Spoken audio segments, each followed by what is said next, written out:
Coupe du Monde. Il n'y a pas de problème. À la fin, tout sera en ordre. Et surtout au Brésil. Anti-World Cup protests are being planned for 36 cities in Brazil this weekend as groups object to the money spent on the finals. Meanwhile, Brisbane Roar will be without several key players when round 16 of the A-League kicks off tonight. An informed Wellington side will be looking to cause another upset. SBS reporter Lucy Zelich has the latest from Brisbane. Well, the ladder may indicate it's the top of the table Roar against second from bottom Wellington, but recent respective form suggests otherwise. The Phoenix will be looking to continue their 5-match unbeaten run, and coach Ernie Merrick says confidence within the club is at an all-time high. Wellington's 5-0 drubbing of Melbourne Victory last week forced the competition to stand up and take notice of the New Zealand outfit. That was a bit of a statement that what we're capable of, and the bar is higher and the level of expectation is higher, and our players have got to cope with that level of expectation and the pressure that brings. The Phoenix will be forced into at least 2 changes, with Costa Rican internationals Carlos Hernandez and Kenny Cunningham away on international duty. We would never be a club that prevented someone from going to a World Cup, and we've got a squad of 22 players, and it gives someone else a chance to step up. League leader Brisbane Roar's hoping to at least keep 11 players on the pitch after send-offs in its last 2 resulted in just 1 point. The Roar will also be looking to turn around its home form, having not won in Brisbane for nearly 2 months. Games at home haven't been too great, but, you know, I think obviously with Adelaide we started slow and we ended up getting the players sent off, but, you know, we're certainly not going to let those things stand in our way. Sydney FC is also looking for a form reversal as Frank Farina's side prepare for the Big Blue against Melbourne Victory, having not won in its last 5 matches. We tried to solve the problem that we had last game, and now we are full of self-confidence, and we are going there to try to win all 3 points, of course. With the Roar missing star striker Besart Berisha through suspension and midfielder Ivan Franjic due to illness, Mike Mulvey's side may face one of its toughest challenges yet. Andrew Reid, World News Australia. So, can Wellington pull off another major upset tonight? Tune into our live coverage to find out. It all kicks off on SBS2 at 7:30 p.m. Eastern Daylight Saving Time. To cycling, and German sprinter Andre Greipel has claimed his 15th Tour Down Under stage win with victory in today's 4th stage. Australia's Cadel Evans saw his overall lead reduced to 7 seconds by compatriot Simon Gerrans. Our man at the Tour, Michael Tomalaris, has the latest. Well, it was a tough day in the saddle for Cadel Evans. He started the day with a comfortable lead, but that was dramatically slashed by the performances of Orica Green Edge and his main rival, Simon Gerrans. A hero's welcome this morning for an Aussie sporting icon, and cuddles for an iconic Aussie favourite. But Cadel Evans quickly switches to race mode. Someone maybe like Simon Gerrans at 12 seconds has a lot to gain if he can win intermediate sprint in the stage. Accolades also come from the boss of the Tour de France, who likes what he sees down under. I don't know, but it's a top-level race for sure in terms of enthusiasm and crowds. No doubt about that. There are many people every day on the race. It's much more people than in most of the races in Europe. The chase for overall supremacy started early. Simon Gerrans reducing Evans's 12-second advantage at the first intermediate sprint. The Orica Green Edge rider pulled back more time in the second sprint. Evans has dropped out of it, so another 2 seconds gain for Simon Gerrans. Mechanical problems didn't help the former Tour de France winner, who almost came to grief in the process. The race came down to a bunch kick. Gerrans in the mix with the fast men. Greipel hits the front, Greipel on the far right. It is going to be a very close finish, but Andre Greipel hits it on the line. Andre Greipel wins the stage, as the battle at the top is separated by the barest of margins. It can definitely be lost on Obalunga Hill, but not necessarily won. So, yeah, it could definitely come down to the final stage on Sunday. At the Tour Down Under, Mike Tomalaris, World News Australia.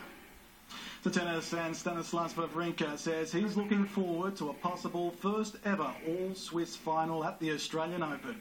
The 8th seed, who defeated Czech Thomas Berdych last night, faces the winner of tonight's other semi between Roger Federer and Rafael Nadal. Wawrinka, who earlier had ousted 4-time champion Novak Djokovic, prevailed in a serve-dominated clash. After losing the second set tiebreak, the Swiss bounced back to advance to his first ever major singles final. England has set Australia a big run chase in the fourth one-day international in Perth. Ben Stokes and Ian Bell both made half centuries before late runs from Jos Buttler helped England reach 316. Australia began its run chase a short time ago.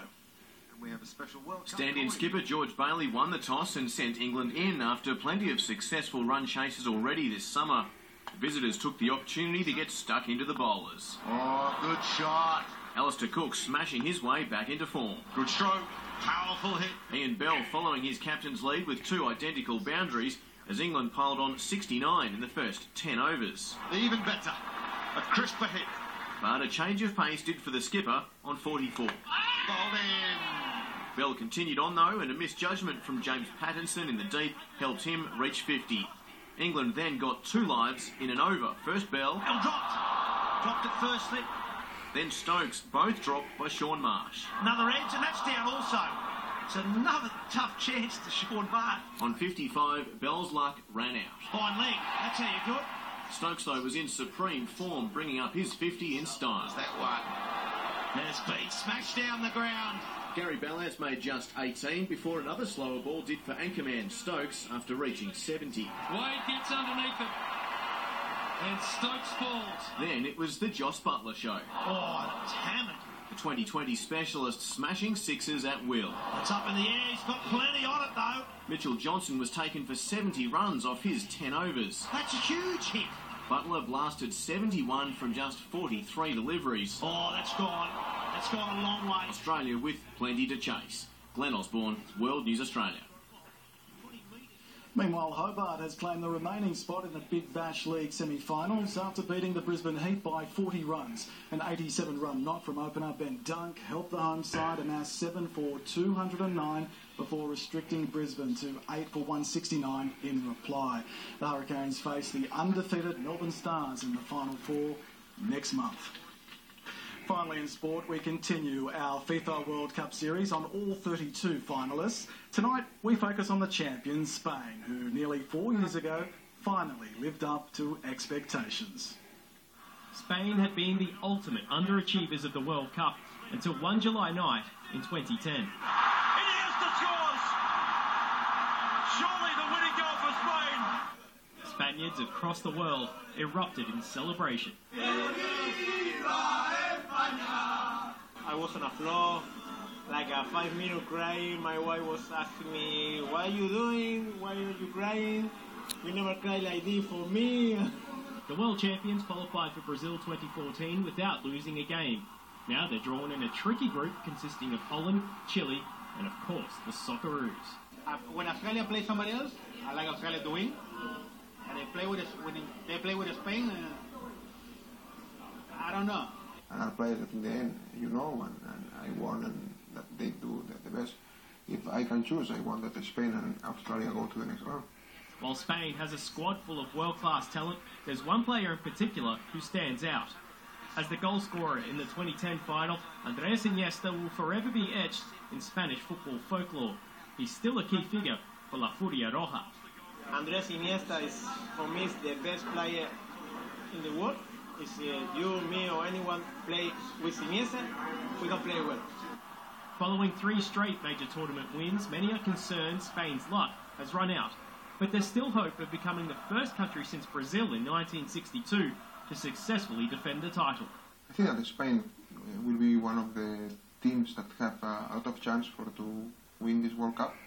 Fans here will even be looking to give Australia a helping hand. Call Vicente del Bosque and tell him we have to be the rest.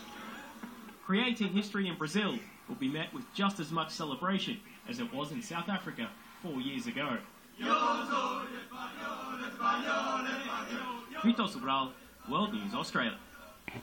And that's a day in sporting, guys. The chant's almost as entertaining as the football. I think they're looking forward to it. Thanks, Rob. Coming up, the weather details.